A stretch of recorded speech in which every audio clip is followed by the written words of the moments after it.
देख रहे हैं राजकीय रण क्षेत्र। लोकसभा चुनाव का आगाज हो चुका है। पीएम मोदी देश में दौरे पर निकले हुए हैं। कहीं पर उनकी 42 सीटों पर नजर है तो कहीं पे 14, कहीं पे 40।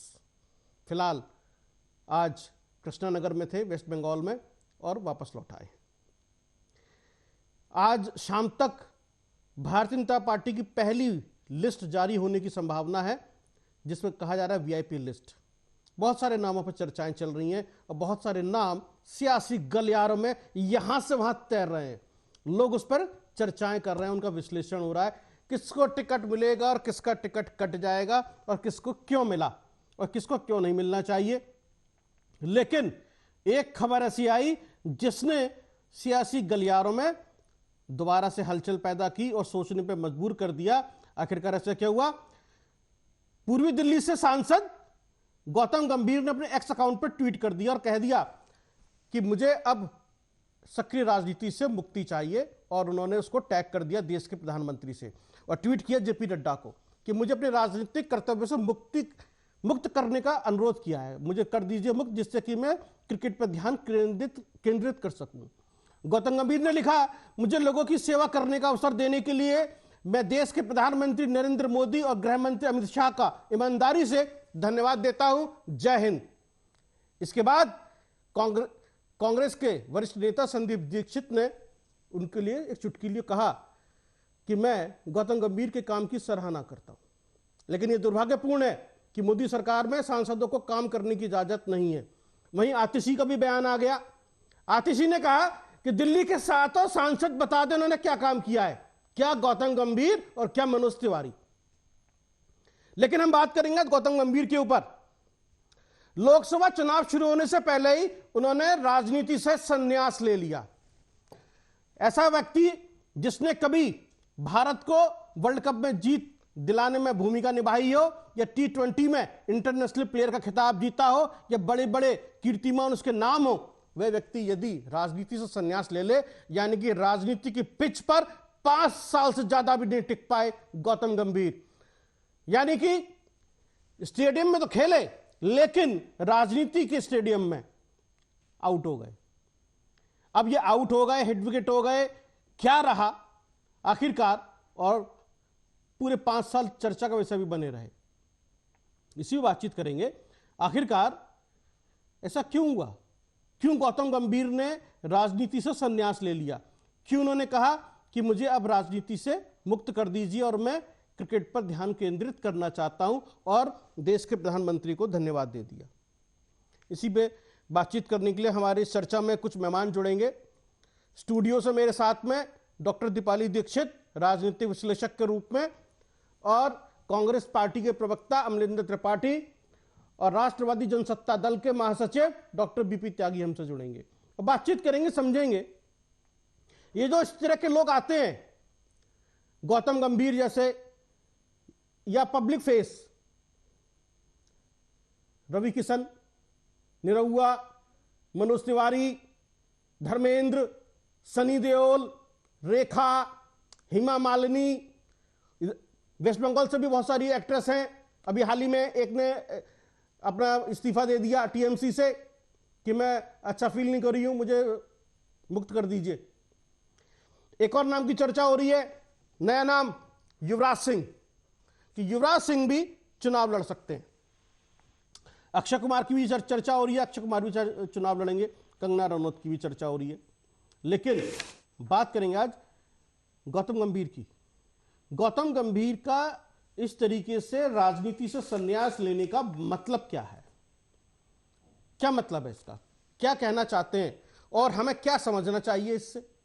क्या ऐसे लोगों को राजनीति में आना चाहिए, और ये क्यों आते हैं यदि इसी तरीके से आउट होकर जाना है? डॉक्टर दीपाली दीक्षित, कैसे देखती हैं आप सबसे पहले इनको, गौतम गंभीर के जिस तरह से ट्वीट किया, कहा कि मुझे इजाजत दीजिए और वो चले गए, उन्होंने मतलब थोड़ा समझाइए हमारे दर्शकों को। मुझे लगता है कि एक यही एक उदाहरण नहीं है हमारे पास कि एक ये छोड़ करके चले गए। ये मामला इसलिए भी होता है, उसके बहुत पीछे कारण होते हैं कि ऐसा नहीं है कि राजनीति लुभावनी होती है सबको। बहुत लोक लुभावन रहती है, फेम बहुत और तेजी से बढ़ती है आपकी इसमें जो होती है। पहले ऑलरेडी इनको फेम की दरकार नहीं होती है, लेकिन फिर भी आप राजनीतिक बहुत लुभावनी लगती है कुछ लोगों को जिनके पास ऑलरेडी फेम भी होती है, प्रतिष्ठा भी होती है। तो पार्टियां भी आपको बिल्कुल आपको सोचने का मौका नहीं होता, आपके लिए संघर्ष नहीं होता है कि आपको टिकट के लिए जद्दोजहद सालों का करना पड़ेगा।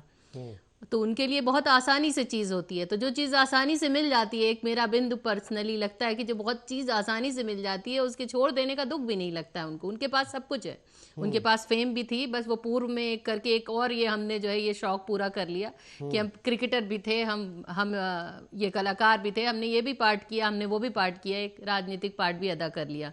तो उसके प्रति इतना लगाव नहीं है। तो जब तक कि लोगों के सामाजिक जुड़ेंगे नहीं, अंदर से जज्बा नहीं रहेगा, देश के प्रति कुछ करने का जज्बा आप पैदा नहीं करेंगे। कोई जरूरी नहीं कि आप सिनेमा से ताल्लुक रखते हो, क्रिकेटर दुनिया से ताल्लुक रखते हो।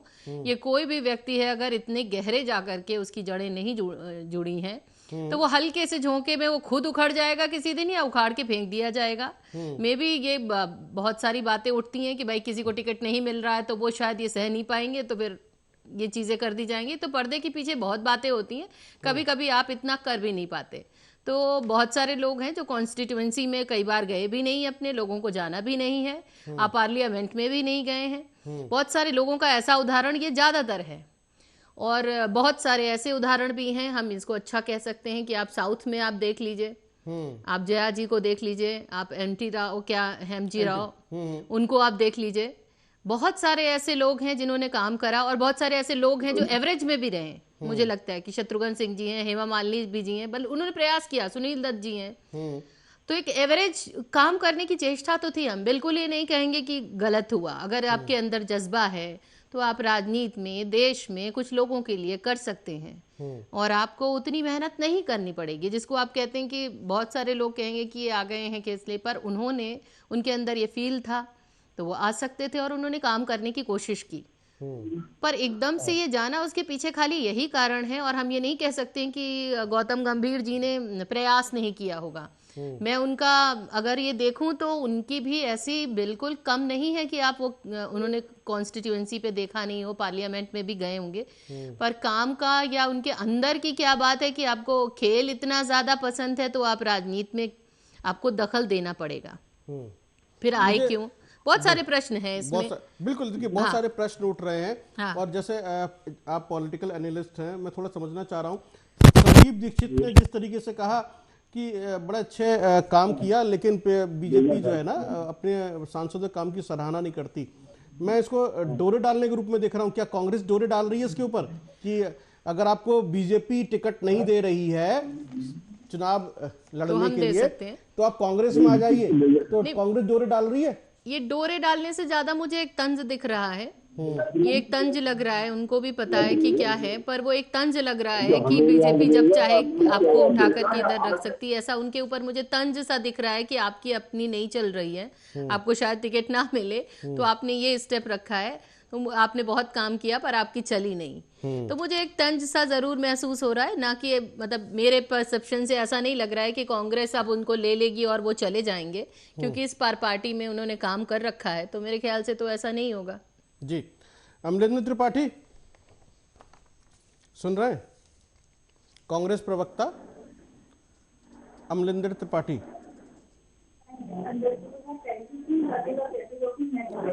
चलिए, जिस तरह की स्थिति है दीपाली, अब युवराज सिंह का नाम भी आ रहा है चर्चा में। कहीं ऐसा ना हो युवराज सिंह भी जीत जाते हैं और 5 साल बाद कहें कि भैया मेरा ही मन नहीं लग रहा, मुझे भी कमेंट्री करनी है, या मैं भी क्रिकेट में जाऊंगा, मैं भी कुछ और करूंगा। तो ऐसा यहाँ भी हो सकता है। तो ये एक सवाल तो खड़ा कर रहा है कि जो क्रिकेट के ग्राउंड से लोग आते हैं, जो उसको खेल समझते हैं, ग्राउंड में खेलना और राजनीति में बने रहना, दोनों में बड़ा अंतर है। लोगों को समझना, उनकी भावनाओं को समझना, उनके लिए काम करना, उनके लिए हमेशा उपलब्ध रहना। कहा जाता है कि गौतम गंभीर का तो फोन भी नहीं लगता था, जबकि बहुत सारे फोन थे उनके पास में, लोगों के बीच अवेलेबल ही नहीं हो पाते थे।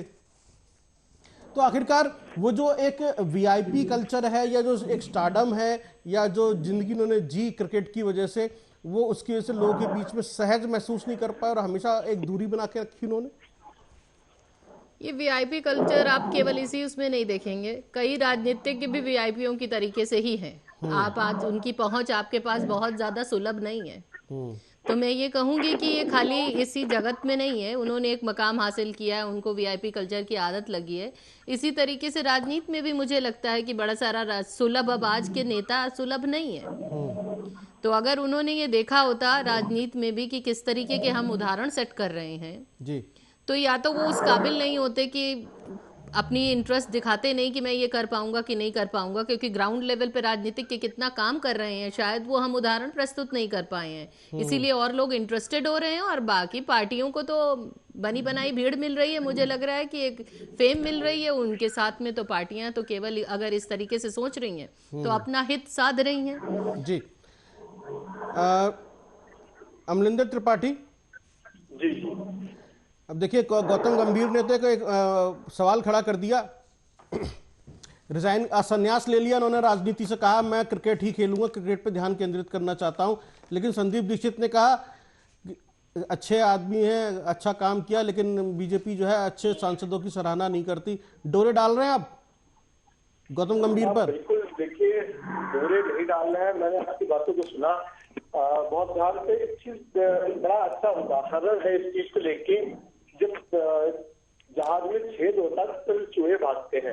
तो भारतीय जनता पार्टी की जो नाव है डूबने के कगार पे है, चाहे गौतम गंभीर हो, चाहे जयंत सिन्हा जी हो, या और भी अन्य पार्टी के कई सारे नेता, या तो वो पार्टी स्वयं से बना कर रहे हैं या तो पार्टी उनकी टिकट काट रही है। देखिए, एक चीज स्पष्ट हो गई कि पिछले 5 वर्षों में इस सरकार ने कोई भी ऐसा कार्य नहीं किया जिसको जनता धरातल पे मान के वोट दे। आपने खुद देखा कि छात्र परेशान है, किसान परेशान है। तो इन सब चीजों को लेके जो वर्तमान की सरकार उसका माहौल कैसे बनाएगी? कई जगह भाजपा के नेता बोलेंगे हमें चुनाव लड़ना, कई जगह टिकट काटी जा रही है। तो ये बस एक तरीके से निगेटिव माहौल भाजपा का है और उसको बदलने का कार्य ये लोग करने की कोशिश कर रहे हैं। लेकिन एक चीज साफ तौर पर स्पष्ट हो चुकी है, चाहे आप टिकट काट लो, चाहे वो अपनी पार्टी छोड़ दे, क्योंकि बहुत लोग छोड़ के जा रहे हैं, चुनाव न लड़ने की बात कर रहे हैं। तो एक चीज तो साफ तौर पर स्पष्ट हो गई है कि जो उनकी सरकार का है वो अंत हो गया है। 2024 में जो मोदी 2.0 की सरकार थी, जरा इनकी आवाज को थोड़ी ठीक कीजिए, बीपी ताकि सुन नहीं पा रहे हैं। ऐसा होने वाला है, तो इसलिए पार्टी चुनाव लड़ने का अपना फैसला ले रहे हैं। जी, ठीक है अमरिंदर त्रिपाठी, आपकी बात आ गई मेरे पास। थोड़ी सी वॉइस को अपन ठीक कीजिएगा, शायद आपका स्काइप का वॉइस ओपन है। डॉक्टर बीपी त्यागी, आज जिस तरीके से गौतम गंभीर ने ट्वीट किया और कहा कि मुझे अब राजनीति से मुक्त कर दीजिए, जेपी नड्डा को ट्वीट किया कि मुझे राजनीति से मुक्त कर दीजिए, मैं क्रिकेट पर अपना ध्यान केंद्रित करना चाहता हूं। और राजनीति के लिए उन्होंने देश के प्रधानमंत्री और शीर्ष का धन्यवाद दिया और उन्होंने अलविदा कह दिया राजनीति को। तो अब आप इससे एक चर्चा शुरू हो गई कि लोकसभा चुनाव से पहले ही गौतम गंभीर ने संन्यास ले लिया, संन्यास कि मैं क्रिकेट पे ध्यान केंद्रित करना चाहता हूं। टिकट कट गया उनका, उनको पता था टिकट नहीं मिलेगा, पहली लिस्ट में नाम नहीं आएगा, तो उन्होंने संन्यास ही ले लिया। एक ऐसा व्यक्ति जिसने देश का प्रतिनिधित्व किया है, अच्छे मैच खेले हैं, वर्ल्ड कप में भी जिताने में उनकी भूमिका रही, T20 में भी भूमिका रही, हर जगह अच्छा उनका परफॉर्मेंस रहा। तो जो खेल के मैदान में अव्वल था वो राजनीति के मैदान में फिसड्डी हो गया, संन्यास ले लिया उन्होंने। क्या मैसेज जाता है कि इस तरह के लोगों को बीजेपी लेकर ही क्यों आती है? वही जो अभी हमें सुनने में आया है कि कुछ ऐसे नेता और लेकर आए जा रहे हैं, कुछ बॉम्बे से आ रहे हैं और कुछ ऐसे हैं कि जो सारा इंडिया और उनको इंटरनेशनल फेम है। तो ऐसे अगर कोई आएंगे नेता तो वो जो अपना जमीनी स्तर के जो हमारे प्रत्याशी ये हैं, जो वोटर्स हैं, उनके पास कैसे पहुंचेंगे, ये एक तो ये सोचने वाली बात है। और क्या वो अपनी कॉन्स्टिट्यूंसी में काम कर पाएंगे, जिनके 5-5 मिनट या आधा घंटा जो शूटिंग करने में वो अर्न करते हैं, तो क्या वो अपनी कॉन्स्टिट्यूंसी में इतना टाइम दे पाएंगे? और अगर ये नहीं दे पाते हैं और अपने इस कार्य को पूरा नहीं कर पाते हैं, तो मैं ये मान के चलूंगा कि जो भी पार्टी उनको मैदान में उतार रही है और जो उतर रहे हैं वो जनता को धोखा दे रहे हैं। फिर तो जैसे अभी नाम सुनने में आ रहे हैं, मैं नाम गिना देता हूं। अक्षय कुमार का नाम सुनने में आ रहा है, कंगना रनौत का नाम सुनने में आ रहा है, और युवराज सिंह का भी नाम है। उधर से मिथुन चक्रवर्ती आई चुके हैं वेस्ट बंगाल से। तो अभी ये 3 नाम अभी चर्चा में है काफ़ी, और कि इनको भी मौका मिलेगा। तो ये जो एक कल्चर है कि भाई हम बॉलीवुड के या खेल के मैदान के लोगों को हम चुनाव में मैदान में लेकर आए। कभी राजेश खन्ना ने भी चुनाव लड़ा था, ऐसी बात नहीं है। कीर्ति आजाद भी एक्टिव पॉलिटिक्स में है जी। राज बब्बर ने भी चुनाव लड़ा। तो ये जो फिल्मी सितारे हैं या फिर इस तरह की जो सेलिब्रिटीज हैं या खेल के मैदान के लोग हैं, ये आते हैं, चुनाव लड़ते हैं, लेकिन जनता के बीच में कितने सक्रिय रहते हैं सवाल है। और इस तरह से जो संन्यास ले लिया, अगर राजनीति बने रहते तो अच्छा था, संन्यास क्यों ले लिया? संन्यास लेने की वजह समझ में नहीं आई डॉक्टर साहब। ये देखिए, वही मैं आपको समझाना चाह रहा हूँ कि जो पहुंच नहीं पाएगा जनता तक, जो उनके वोटर्स हैं उन तक, और उसका जो फीडबैक है अगर आगे अंदर जाएगा। अब तो इतना स्ट्रॉन्ग सोशल मीडिया है कि सारी बात ऊपर तक पता लगी जाती है। तो ये जो चीजें हैं ये पहुंचती है कि कौन कितना वहाँ काम कर रहा है अपनी कॉन्स्टिट्यूंसी में, क्या क्या उसके आउटकम रहे हैं, क्या वो जनता के पीछे मिल रहे हैं। तो वो सारी चीजें आजकल सोशल मीडिया के माध्यम से ऊपर तक जाती हैं, और वो अपने आप में इन सब काम को करने में सक्षम नहीं रहे हैं। इसलिए उनको ये लगा कि मैं इस काम को अगर करता रहूंगा तो मेरी नेगेटिव फीडबैक जाती रहेगी, और वो उनको भी अच्छा नहीं लग रहा होगा। पहले से ही उनको मना कर देना चाहिए था कि मैं इस फील्ड में अगर आऊंगा तो मैं वो नहीं दे पाऊंगा जो जनता को चाहिए या जो मेरे कंट्री को चाहिए। ये अगर वो पहले से मुखर हो जाते इस बात में जो आज उन्होंने ट्वीट किया है, तो ये जो पूरा टेन्योर गया है 5 साल का उस एरिया का, उसमें कुछ और डेवलपमेंट होता और कुछ और अच्छे काम होते। अगर वो पहले मना कर देते तो शायद ऐसा नहीं होता। तो क्या किसी प्रेशर में उन्होंने हाँ की थी राजनीति में आने के लिए? कोई प्रेशर रहा होगा उनके ऊपर कि नहीं आपको चुनाव लड़ना ही है, सांसद बनना ही है? नहीं, तो प्रेशर की बात तो ऐसे जो प्लेयर्स हैं और जो वेल नोन एक्टर्स हैं, एक्ट्रेसेस हैं, उन पे क्या प्रेशर आएगा? उनको हम इतना समझ सकते हैं कि उनको यहाँ बीच में लाके जब कोई पार्टी अपने आप को इनसिक्योर समझने लगती है तो इस तरह के चेहरे फील्ड में लाए जाते हैं जो आवाज बने जनता की।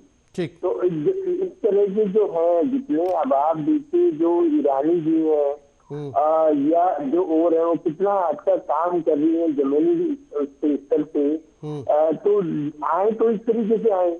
अगर आना नहीं है, जनता से मिलना नहीं है, तो नाम के लिए आने से तो ये अच्छा है कि आए नहीं। या जो एजुकेटेड या अच्छा आदमी है, जो सीरी में पूरा जनता उसको जानती है, वेल नोन फेस है, तो ऐसे लोगों को उतारना चाहिए। और ये एक पार्टी के लिए नहीं है, सभी पार्टी की मैं बात कर रहा हूँ। इसको आप कोई भी कैंडिडेट अगर खड़ा करते हैं तो उसको पहले से देखना चाहिए क्या कुछ जमीनी स्तर पे इन्होंने कुछ काम किया है जनता के लिए, समाज के लिए, या कोई ऐसा जो अपनी गवर्नमेंट के लिए काम किया हो।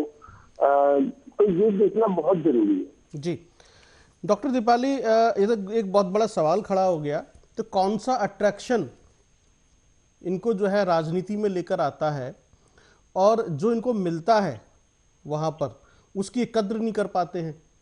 तो जैसे अभी हमने कुछ नामों का जिक्र किया जो अपनी संसदीय क्षेत्र में जाते ही नहीं, लोगों से मिलते ही नहीं, लेकिन कुछ लोग ऐसे भी हैं जिन्होंने पूरी तरीके से समर्पित होकर काम भी किया। तो आखिरकार ये कौन सा अट्रैक्शन है जो इनको राजनीति में लेकर आता है या सत्ता में लेकर आता है, और सत्ता में जो ताकत है वो जो है इनको जो मिलती है उसका एक कैसे इस्तेमाल करते हैं जनता के लिए, वो अट्रैक्शन मैं समझना चाह रहा हूँ। और क्योंकि गौतम गंभीर को कि संन्यास से मैं थोड़ा समझना चाह रहा हूँ, आखिरकार इसके पीछे की असल वजह क्या है? कैसे वो भंग हो गया? ऐसा लग रहा है जैसे किसी आदमी ने अपने गृहस्थ जीवन से संन्यास ले लिया हो और कह दिया हो कि भैया मुझे अब सब बेकार है, मोह माया सब छोड़ के मैं तो जा रहा हूँ आश्रम, जंगलों में, वनों में, और वहीं पर धुनी रमाऊंगा, वहीं पर जो है पूजा पाठ करूंगा, प्रभु की आराधना करूंगा। देखिए, निष्पक्ष होकर के अगर आप सुने तो राजनीति भी अब ग्लैमर हो गई है।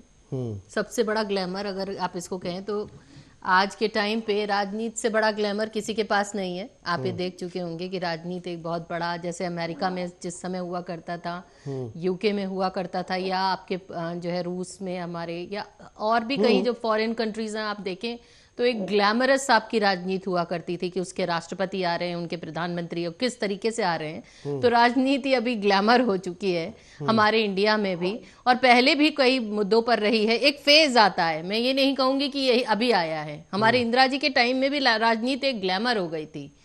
एक उस समय एक बहुत बड़ा प्रभावशाली व्यक्ति, वो जिसको कह देगा या उस तरफ जुड़ने का एक बहुत प्रभावशाली व्यक्ति अगर किसी की तरफ अट्रैक्शन स्वाभाविक होता है।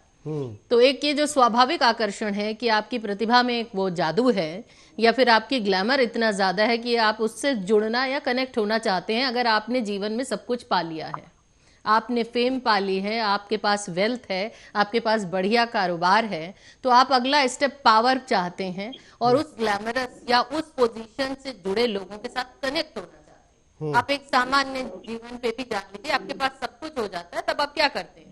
आप ऐसी कोई संस्थाओं से जुड़ते हैं जहां पर आपका नाम हो। आप उस संस्था के लिए कितने लाभकारी होते हैं ये नहीं समझ में आता है, पर संस्था भी देखती है कि आप कितने डेडिकेशन से आना चाह रहे हैं। संस्था भी देखती है कि आप हमारे लिए फाइनेंशियली मजबूत हो सकते हैं, कि फेम कर सकते हैं। तो दोनों तरफ से देखा जाता है। ठीक, मैं एक बात और डॉक्टर बीपी त्यागी, एक बात और मैं समझना चाह रहा हूँ, थोड़ा साइकोलॉजिकल।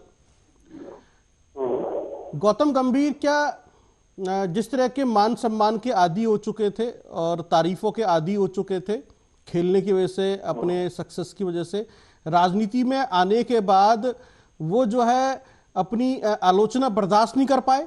जिस तरह से हमने देखा, चाहे क्योंकि राजनीति में छीटा कसी बहुत होती है, आरोप प्रत्यारोप बहुत होते हैं, और जो है पब्लिक डोमेन में बहुत सारी बातें कह दी जाती हैं और आपको हर व्यक्ति कुछ न कुछ कह सकता है। तो शायद वो जो एक जहां पर मेंटली स्ट्रांग होना चाहिए वहां वो चूक गए, वो इतने मानसिक रूप से मतलब मेंटली इतने स्ट्रांग नहीं रह पाए कि वो अपनी आलोचना बर्दाश्त कर पाए, या हूटिंग बर्दाश्त कर पाए, या सोशल मीडिया पर ट्रोल कर दिया था उसको बर्दाश्त कर पाए, इसीलिए उन्होंने राजनीति से संन्यास ले लिया। देखिए, मैं एक उदाहरण देता हूँ आपको। जब माननीय मोदी जी एम्स में इंजेक्शन लगाने गए थे वैक्सीन का जी, तो उन्होंने एक सेंटेंस बोला था सिस्टर को।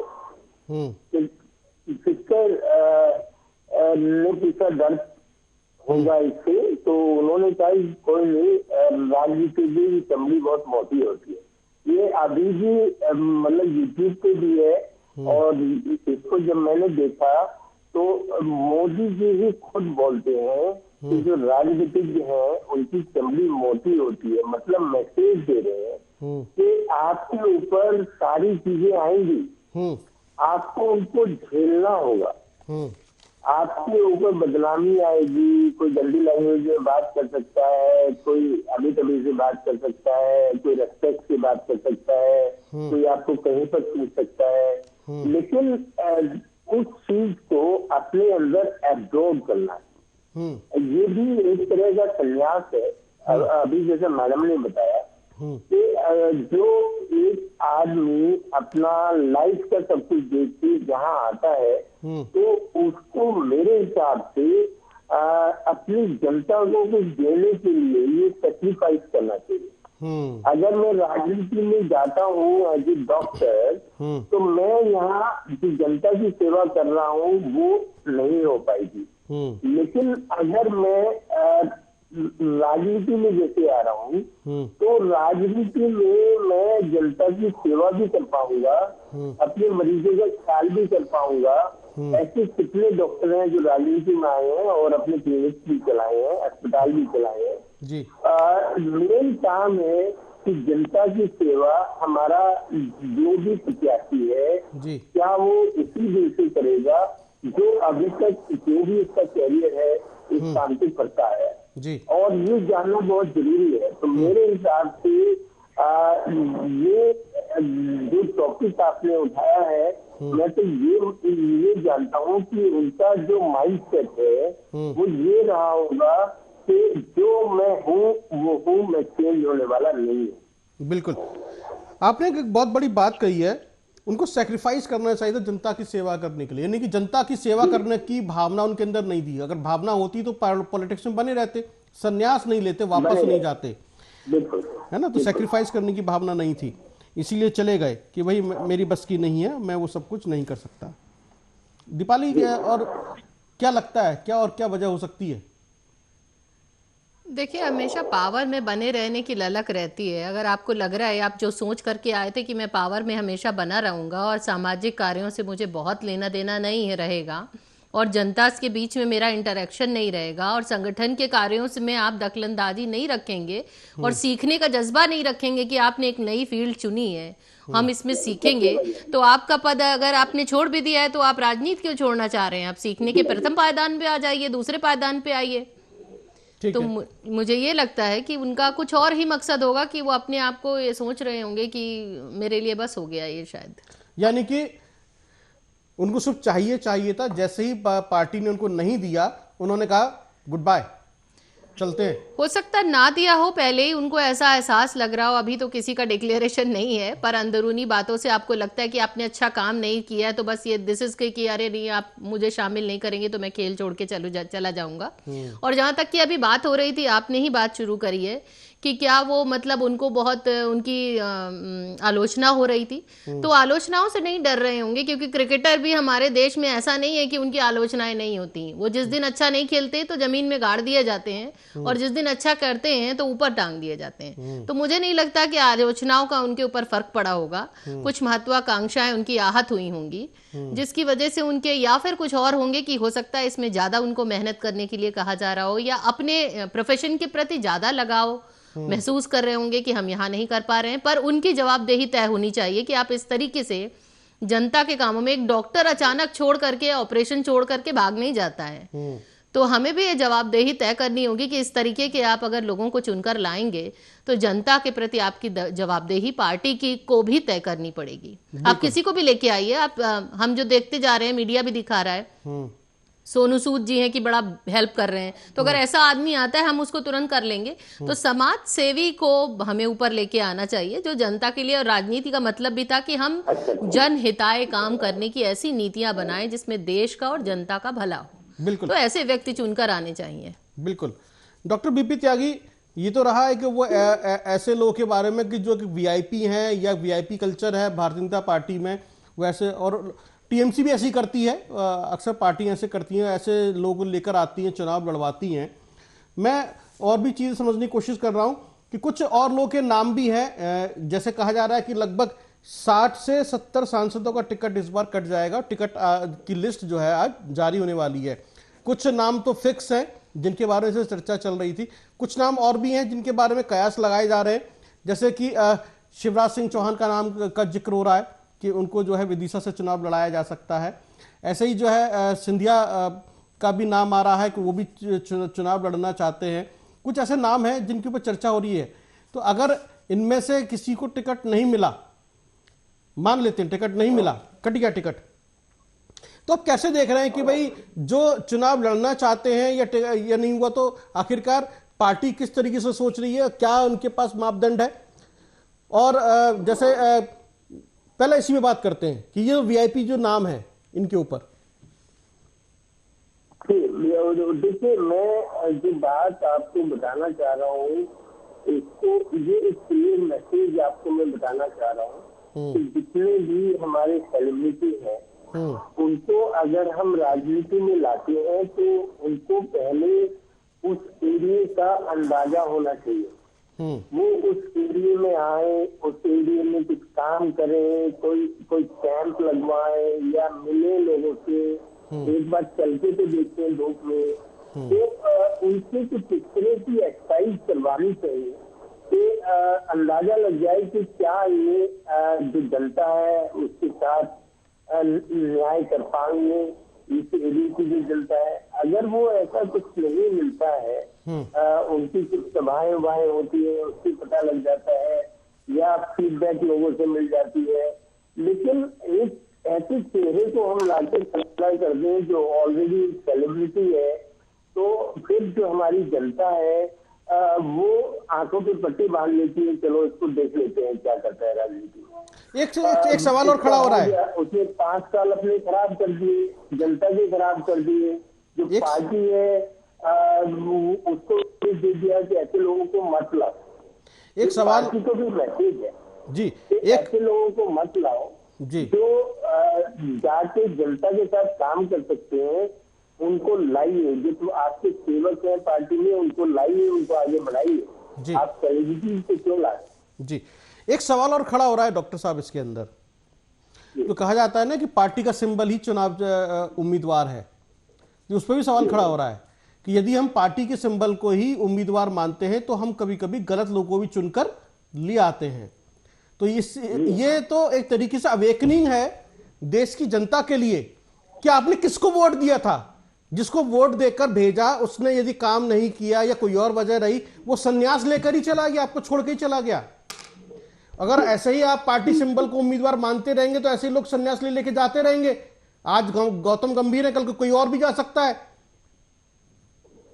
नहीं, आप देख लीजिए, आपके सामने सब अमिताभ जी आए थे, उसके बाद उन्होंने अपना इलाहाबाद में जो भी कैरियर है उससे काम नहीं किया, लोग उनसे खुश नहीं रहे, फिर वापस वो फिल्म में चले गए। इतने जो उदाहरण आपके साथ है सब, उनमें कितनी शक्ति है जनता के साथ जाने की। जो सिर्फ एसी में रह के अपनी फिल्म शूट कर सकते हैं, या जो इस तरह की उनको आदत पड़ गई है कि सिस्टम में ढल गए हैं, तो उनको एकदम चेंज करना, और चेंज करना अपने इस मोटिव के लिए कि हमें 400 से पार जाना है जी। तो मैं ये समझता हूँ कि जो कैंडिडेट है उसको भी ऐसा नहीं करना चाहिए, और जो पार्टी है हमारी उसको भी उनको फोर्स नहीं करना चाहिए। वो किसी ऐसे आदमी को लाए कि जो नीचे से ऊपर आया हो, काम करता हुआ जी, और उसकी जनता डिमांड कर रही है कि नहीं इनको लाइए, ये अच्छा काम करते जी। तो ये फीडबैक अगर पार्टी के पास जाए और वो उनको कंसीडर करे तो शायद जनता ज्यादा खुश होगी जी। डॉक्टर दीपाली, जिस तरह से कहा जा रहा है कि जो सीटें असुरक्षित होती हैं या फिर जहां लगता है कि पार्टी को टफ फाइट मिल सकती है तो वो इस तरह के लोगों को लेकर आती है, या कोई और वजह होती है इसकी? नहीं, बिल्कुल सही कह रहे हैं आप, क्योंकि अगर आप कहीं आपको लगता है कि एक ये भी कारण बन सकता है कि हम मान लीजिए ऐसा सोच लें कि हम यहाँ उत्तर भारत की तरफ भारतीय जनता पार्टी का आपका रसूख थोड़ा ज़्यादा है, और आप ये सोच लीजिए ईस्ट से साउथ की तरफ हमारा कम आएगा, इधर की तरफ हमारे जो वोट शेयरिंग है इलेक्ट्रिकल आप देखेंगे तो मेरे ख्याल से 50-60 के अंदर ही है। अगर आप इस तरफ से बढ़ते जाएं, बिहार, ये बंगाल, ये पूरा तमिलनाडु, तेलंगाना, ये सारा लास्ट तक की आप जाएं, केरल तक की, तो हमारी वोट शेयरिंग कम है, मुझे ऐसा लगता है। और उधर की तरफ आपकी ज़्यादा है, तो आपके जो वीकर जोन है वहाँ पर आप लोगों को करेंगे कि हमारे सीट परसेंटेज बढ़ें, और आप ग्लैमरस होने की वजह से, आपकी सत्ता होने की वजह से, ये एक स्वाभाविक प्रक्रिया है कि अगर आपकी अगर हैं तो वो जो लोग हैं वो ढलान पे हैं या कुछ आ सकते हैं तो वो उस तरफ बेंड होंगे जी। एक मुझे ये स्वाभाविक प्रक्रिया लग रही है। और अभी बातों में मेरे दिमाग में एक चीज़ आई है इस बात के लिए कि एक सोल्यूशन जैसा भी हो सकता है, और शायद पता नहीं ये फिजिबल हो कि ना हो, कि एक पाठशाला जैसी अब ज़रूरत है शायद उसमें कि राजनीतिज्ञ भी हों, क्योंकि वो देश का प्रतिनिधित्व करते हैं, राजा की भांति भी करते हैं, सेवक की भांति भी करते हैं, तो वो राजा ना होकर के सेवक की भांति काम करें। इस प्रकार की एक पाठशालाओं का ज़रूर होना चाहिए कि वो लोग इससे पास होंगे, इतना एग्ज़ाम, इतना पढ़े लिखे होंगे, तो एक मुझे लगता है कि ये भी जरूरत बन रही है देश के पास कि जो है आप पढ़े लिखे लोगों को जो है कि हम टिप्पणी करते रहने का हक नहीं रखते हैं जब तक कि हम उसमें इंटर न करें पढ़े लिखे लोगों के लिए। एक राजनीति की पाठशाला जरूर होनी चाहिए। मुझे ऐसा महसूस हो रहा है आपकी बातों में कि अगर हम ये ऐसे लोग आते रहेंगे और हमारे पास विकल्प भी कम रहेंगे।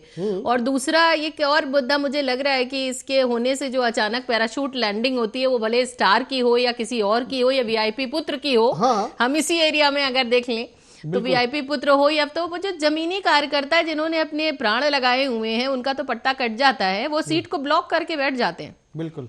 तो बहुत सारे प्रश्न उठते हैं। क्योंकि मैंने ये जो सवाल इसलिए उठाया क्योंकि ये डेमोक्रेसी के लिए अच्छा नहीं है, एक लोकतांत्रिक व्यवस्था के लिए अच्छा नहीं है। जैसे अभी मैंने वेस्ट बंगाल का जिक्र किया, टीएमसी की विधायक ने रिजाइन कर दिया कि मुझे अच्छा नहीं लग रहा, मैं फिल्मों में जाऊंगी वापस, मुझे सही नहीं लग रहा। आप तो दो दो तीन तीन कितने कलाकार लेके आ रहे हैं जो वहां ग्लैमर के लिए बैठाए गए हैं, तो आप चीयर लीडर की तरह बैठे हैं तो आपको कितना मजा आएगा। अगर आप प्ले करने के लिए बन के आए तो आपको खेलना पड़ेगा। चीयर लीडर की है तो आपको उनकी दूसरी जिम्मेदारी होगी कि ये ठीक है ये शोकेसिंग करेंगे खाली। तो हमारे नेताओं को भी समझना होगा और जनता को समझना होगा कि फिर हम भी क्यों लुभावने उनसे प्रभावित होते हैं कि भाई हम क्यों दे रहे हैं। इसमें थोड़ा सा और इतर काम कर लेते हैं। पहली लिस्ट जारी होने वाली है, कुछ नेताओं के नाम कटेंगे, कुछ के रह जाएंगे, किसी को दोबारा मौका मिलेगा। दो नामों पर मैं चर्चा कर लेता हूं, एक तो डॉक्टर महेश शर्मा का और एक जनरल वीके सिंह का। दीपाली आप नोएडा से ही आती हैं, क्या लग रहा है कि डॉक्टर महेश शर्मा को दोबारा टिकट मिलेगा? जिस तरह से कंट्रोवर्सी रही और त्यागी समाज ने विरोध भी किया श्रीकांत त्यागी वाले मामले को लेकर। जी, मुझे जहाँ तक लग रहा है कि डॉक्टर साहब इस बार टिकट जरूर लेंगे। और मुझे किसी न्यूज़ में अभी ऐसा लग रहा था कि काफ़ी नियर अबाउट आप ये समझ लीजिए रीचिंग 100% ही लोगों का ये है कि डॉक्टर साहब ने काम यहाँ किया है कुछ जगह और बहुत मिलनसार हैं। डॉक्टर साहब हमारे लिए एसेसिबल हैं। मुझे ऐसा लगता है कि डॉक्टर साहब बहुत एसेसिबल है जनता के लिए। तो एक पहला गुण तो बहुत अच्छा सुलभ है उनका। और कुछ हमारे सब लोगों के लिए एक डॉक्टर हैं प्रोफेशनली, तो वो और भी चीज़ों के लिए मददगार होते हैं। और मेरा पर्सनल उनके साथ थोड़ा सा अनुभव है कि वो बहुत सुलभ हैं जनता के लिए। आप ऐसे भी मिलेंगे तो उस लिहाज से। और आपने त्रिपुरा में बहुत अच्छा कार्य किया है, राजनीतिक पहलुओं पे भी बहुत अच्छा कार्य किया है, तो उनको टिकट मिलना चाहिए और मेरे साथ से मिल भी रहा है। और वीके त्यागी जी का, आप जनरल साहब का भी, आप जो गाजियाबाद से कह रहे हैं, उनका भी मुझे टिकट कटता हुआ नहीं दिख रहा है। उनको भी मैंने हर बिंदुओं पर हर जगह पर खड़े पाया है। तो वो जिस प्रकार से फौज के आदमी रहे हैं तो उन्होंने निष्ठा से काम किया है। जी डॉक्टर बीपी त्यागी, दोनों जो नाम है जनरल वीके सिंह और डॉक्टर महेश शर्मा, दोनों को टिकट मिलने की संभावना दीपाली दीक्षित कह रही हैं। अब देखिए, मैं 2 पॉइंट आपको बता देता हूँ अजय जी। जो ये मसला हुआ था श्रीकांत जी का जी, उसमें अगर मैं समझूं कि एक एमपी अगर छोटे मोटे मुद्दों के बीच में जाके और उनके झगड़े उगड़े को खत्म करने की कोशिश करेगा, जो वहीं की सोसाइटी का काम था जी, वो उसको करके आपस में उनको समझा के वो मुद्दा खत्म हो जाता। दो घरों का झगड़ा जो इतना बड़ा बनाया है वो महेश शर्मा जी ने बनाया है। और उसके बाद हम फोन पे भी उनसे काफी टच में रहे थे, क्योंकि हम भी डॉक्टर हैं, वो भी डॉक्टर हैं। पर इतना हमने जरूर उनको आश्वासन दिया था कि जो भी आपने किया है वो ठीक नहीं किया है, पर हम फिर भी आपकी जो भी रक्षा होगी उसके लिए हम तैयार हैं। इतनी भीड़ इकट्ठी हो रही है, 5 लाख आदमी आ रहे हैं, अस्पताल ना तोड़ दिए, झरना तोड़ दिए, लेकिन ऐसा कुछ नहीं हुआ, ना हमने करने दिया। अगर उनको टिकट मिलता है तो 100% मैं आपको कह रहा हूँ कि त्यागी समाज बहुत ही एंटी हो जाएगा इनसे। और दूसरी बात, जो वीके सिंह जी की बात अभी आ रही है, मैं ये बताना चाहता हूँ मैडम को कि इससे पहले उसमें माननीय वीके सिंह जी मेरे पास आए और उन्होंने मुझे एक बुकलेट दी, संपर्क कोर समर्थन, जो कि हेड ऑफिस से उनके पास आई होगी कि ये डॉक्टर को देनी है या जिसको भी देनी है। उनके साथ विधायक भी आए थे। तो हमारी आधा पौना घंटा बात हुई सारी चीजों पे। मैं आर्मी को फ्री देखता हूँ, उसकी भी बात हुई। लेकिन जब मैंने इस मसले के बारे में उनसे बात की, क्या इसमें आप हमारी कुछ मदद कर सकते हैं, जो ये मसला श्रीकांत जी का है, तो उन्होंने मेरा फोन भी काट दिया, मुझे ब्लॉक भी कर दिया। मैं आज तक ब्लॉक हूँ, आज तक। अब आप देखिए कि एक जन प्रतिनिधि जिसको सब बात सुननी चाहिए और वो एकदम फोन को ब्लॉक करके छोड़ दे और उसको पार्टी ने भेजा है कि आप जाइए उनके पास से बुक लेकर जाइए, तो उसको मैं क्या मानूं? इसका मतलब वो पार्टी का भी रेस्पेक्ट नहीं कर रहे हैं और जो यहाँ उनके वोटर हैं उनको भी रेस्पेक्ट नहीं कर रहे। तो ये मेरा अपना पर्सनल एक्सपीरियंस है उनके साथ। जो दूसरा मैं आपको बताना चाह रहा हूँ ये है कि उन्होंने अनाउंस किया था कि मैं 4 अस्पताल गाजियाबाद में बनाऊंगा। उनमें से एक अस्पताल अभी उसका बिल्डिंग बन के खड़ा हुआ है, जो कि इलेक्शन से पहले 4 बन के चालू हो जाने थे, वो सिर्फ बिल्डिंग बन के खड़ा हुआ है, उसमें कोई इक्विपमेंट तक नहीं लगे हैं। हेल्थ में जो काम हो रहा है सब लोग जान रहे हैं कितना काम हो रहा है, एनवायरमेंट पे कितना काम हो रहा है, जो हमारी हिंडन नदी है उस पर कितना काम हो रहा है, हेलीकॉप्टर से फूल बरसाएंगे बस, हिंडन का पानी गंदा है, या जो वो हुआ है टनल वाला जो हादसा हुआ है, मैं उसको देख के इतना स्तब्ध हूँ कि वो हादसा जो हुआ है वो हमारी गलती की वजह से हुआ है। जो मजदूर फंसे उनको हमें निकालना चाहिए था, ये बहुत जरूरी है। मेहनत की गई, निकाले गए, पर उसके बाद जो यहाँ पर बैंड बाजे आते हैं, उनका स्वागत होता है, ये सब जो चीजें है ना, ये आम जनता को झंझोर देती है। तो आपने ही चैनल बनाई, आपकी चैनल ही गिरी, मजदूर फंस गए, मेहनत करके ऊपर वाले के आशीर्वाद से मजदूर निकल गए और उसको आप सेलिब्रेट कर रहे हो यहाँ पे कि हमने मजदूर निकाल दिए।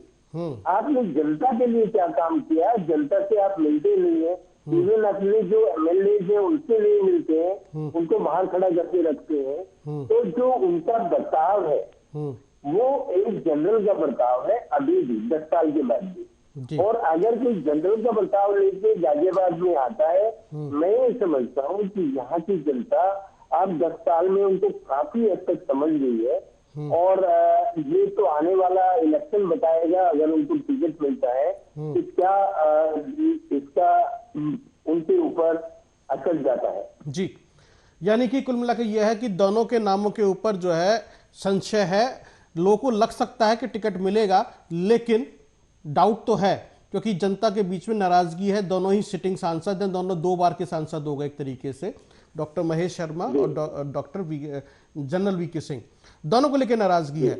ऐसे में जो एक लिस्ट जारी हुई है या जिसमें कुछ नाम इकट्ठे किए गए हैं कि 60 से 70 सांसदों का नाम कट सकता है, ये टिकट कट सकता है, उनको टिकट नहीं मिलेगा, या फिर वो जो वयोवृद्ध हो गए जिनकी उम्र ज्यादा हुई उनके भी टिकट कट जाएंगे। ओबीसी वालों के टिकट नहीं कटेंगे ऐसी संभावना जताई जा रही है।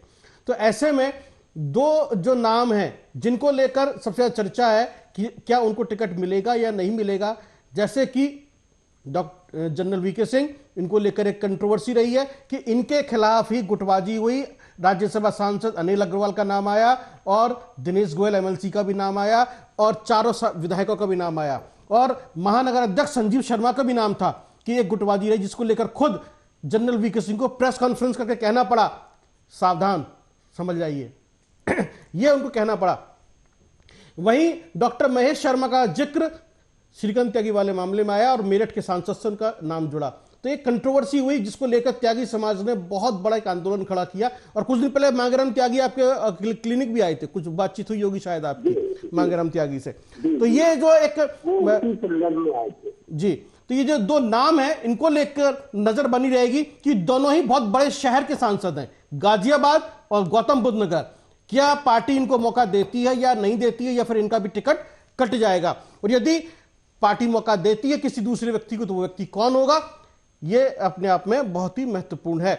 डॉक्टर दीपाली, तो ये जो हमने समझा यहां पर आज कि गौतम गंभीर को लेकर भी चर्चा की हमने, 2 नामों पर भी चर्चा की हमने कि किस तरीके से जो है टिकट बंटवारे में ध्यान रखा जाएगा। कल हमारी बातचीत हुई थी, रीता देओल से कह रही थी नमो ऐप के जरिए सब कुछ हुआ है। तो आप कैसे देख रहे हैं, क्या वाकई ऐसा कुछ है या फिर पार्टी अपने लेवल पर रिपोर्ट कार्ड बनाएगी, फीडबैक लेगी और जिसको चाहे लड़ा देगी? जैसे अजय कुमार मिश्रा टैनी लखीमपुर खीरी से टिकट मिलने की संभावना उनकी है कि उनको टिकट मिल सकता है, जबकि वो उनका काफी कंट्रोवर्शियल नाम रहा किसानों को लेकर। देखिए बड़ा मिक्स सा रहता है टिकट, मेरे ख्याल से जो है, मैंने अभी हल्का सा महसूस किया है, बहुत गहरे मैं नहीं हो सकता कह सकूं, पर बहुत मिक्स रहता है। पर ऐसा भी नहीं है कि खाली ऐप के जरिए या फिर किसी को प्रभाव के जरिए आपको टिकट मिल जाता है। पार्टी की मंशा जीतने की होती है, वो कोई भी पार्टी हो, कि हमें ये टिकट जीतने के लिए चाहिए, हारने के लिए नहीं चाहिए। ये आपके लिए एक्सपेरिमेंटल ग्राउंड नहीं हो सकता है। तो पार्टी काफी पहलुओं पर उसकी तहकीकात करती है। ये बात सच है कि बहुत बिंदुओं पर आप खरे नहीं उतरते, तो पार्टी को इस दिशा में सोचना चाहिए और जनता को भी इस तरीके का कोई सिस्टम के लिए बोलना चाहिए, या ऐसा करना चाहिए, या इतनी बड़ी आवाज उठानी चाहिए जिस तरह त्यागी समाज की उठी है। तो दूसरे को सोचने का मौका मिलता है कि आप मेरा यह काम नहीं करेंगे तो हम प्रश्न करेंगे, आप धरना दीजिए या बात करिए या ऊपर तक बात पहुंचाइए। अभी बड़े सारे आपके पास प्लेटफॉर्म है जी। तो अपनी बात, मेरे ख्याल से जो सांसद या उसके लिए चुने जाते हैं, एक अलग भी कोई संस्था काम करती होगी आपकी। सुनने में तो बहुत कुछ आता है कि आदरणीय प्रधानमंत्री जी की एक अलग संस्था काम करती है कि जो उनका विश्लेषण करती है, वो गुप्त होती है जी, और या फिर अलग भी चीजें होती हैं। पर मुझे नहीं लगता कि केवल ऐप के जरिए या फिर आपके प्रभाव होने की वजह से ही आपको टिकट मिलता हो। नहीं, प्रेस कॉन्फ्रेंस मुझे याद है डॉक्टर जनरल वीके सिंह की, मैं भी मौजूद था उसमें। उन्होंने कहा था कि मेरी मोदी जी से बात हुई है, चुनाव में ही लड़ूंगा गाजियाबाद से। तो ये उन्होंने प्रेस कॉन्फ्रेंस में कहा। तो यदि, और अभी जो चुनाव कार्यालय का उद्घाटन हुआ है, जो पूजा पाठ हुआ, उसमें भी जनरल साहब खुद ही बैठे थे। तो एक तरीके से वो पूरी तरह आश्वस्त हैं कि तीसरी बार भी चुनाव गाजियाबाद से वही लड़ेंगे, और वो भी ऐसे उसमें जब इतनी एंटी इनकम्बेंसी हो, लोगों की नाराजगी हो, लेकिन इसके बावजूद भी पार्टी यदि उन पर भरोसा जता रही है तो इसका मतलब पार्टी जानती है कि वो जीत कर आएंगे गाजियाबाद से। तो जनता को जवाब देना चाहिए। इस विषय पर मैं कहना चाहती हूँ कि हमेशा हमारा लोकतांत्रिक सरकार रही है। जनता को भरपूर तरीके से जवाब देना चाहिए कि हमें किस तरीके का प्रतिनिधि चाहिए। बिल्कुल। डॉक्टर दीपाली, फिर चलते चलते गौतम गंभीर से क्या मैसेज जा रहा है और क्या समझना चाहिए देश की जनता को और पॉलिटिकल पार्टीज को भी, कि क्या ऐसे लोगों को मौका मिलना चाहिए? देखिए, बिल्कुल दोनों तरफ समझने की जरूरत है कि किस तरीके के व्यक्तियों को हम चुन करके लेके आते हैं। जनता को भी समझने का मौका है, बहुत अच्छा मौका मिला है और मौका मिलते रहे, ऐसा नहीं है कि यही पहला मौका है, तो उसे भी समझने की जरूरत है। पर कुछ चीजों के पीछे शायद पार्टी वाला विचार सबके लिए रहता है कि हम किसको दे रहे हैं। एक आस्था का बिंदु जब तक नहीं रहेगा और उनकी मूलभूत समस्याएं किस तरफ ले जा रही हैं, तब तक ये सारी चीजें चलती रहेंगी। बिल्कुल। डॉक्टर बीपी त्यागी, आपका लास्ट कमेंट गौतम गंभीर को लेकर और वीआईपी लिस्ट को लेकर। मेरा जो कमेंट है वो ये है कि जो पार्टी का कार्य करता है, जो दिल से काम कर रहा है और उसने उस एरिया में संगठन को बड़ा किया है, उसकी इमेज बढ़ाई है, या उसकी कुछ प्रशंसा करते हैं सब वोटर, तो जो हार्डकोर काम करने वाला आदमी है ना, उसको आगे बढ़ाना चाहिए। तो ये इस तरह के जो चेहरे लाके जनता की आवाज को दबाने वाली बात होती है कि इसको तो दे ही देंगे, तो वो आवाज दब गई, उनके कार्यकर्ताओं की भी दब गई, जनता की भी दब गई। तो ऐसे कोई पार्टी हो, पार्टी का कोई विशेष का हम नाम नहीं लेंगे, लेकिन ये है कि जो अपने वर्कर्स है वो उसमें फेथ खोने लगते हैं और जो हमारी जनता है वो उसमें फेथ खोने लगती है। अगर उनको अपने नेता से वार्तालाप नहीं होगा, वो उससे बात नहीं कर पाएंगे, ठीक है कभी मीटिंग में बिजी है तो 6 घंटे बाद बात कर लें, अगले दिन बात कर लें, तो उसकी संतुष्टि हो जाती है कि हाँ ठीक है, हमने जो प्रतिनिधि चुन के भेजा है वो हमारी बातों को सुनता है, सदन तक पहुंचा रहा है, तो वो काफी होता है जनता के लिए। जी, चलिए, बहुत बहुत धन्यवाद आप दोनों का इस चर्चा में समय देने के लिए। लेकिन इससे एक बात जरूर समझ में आई कि यदि ऐसे लोगों को राजनीति में मौका मिलता है और वह इस तरह से चले जाते हैं तो जनता की आवाज़ दब जाती है और कार्यकर्ताओं की आवाज़ भी दब जाती है। ये डेमोक्रेसी के लिए अच्छा संकेत नहीं है। ऐसे लोगों से हर पॉलिटिकल पार्टी को बचना चाहिए। सही कैंडिडेट को लेकर आइए, सही लोगों को लेकर आइए, जिससे कि देश की सेवा हो सके, समाज की सेवा हो सके। बहुत बहुत धन्यवाद। देखते रहिए आप राजकीय रणक्षेत्र।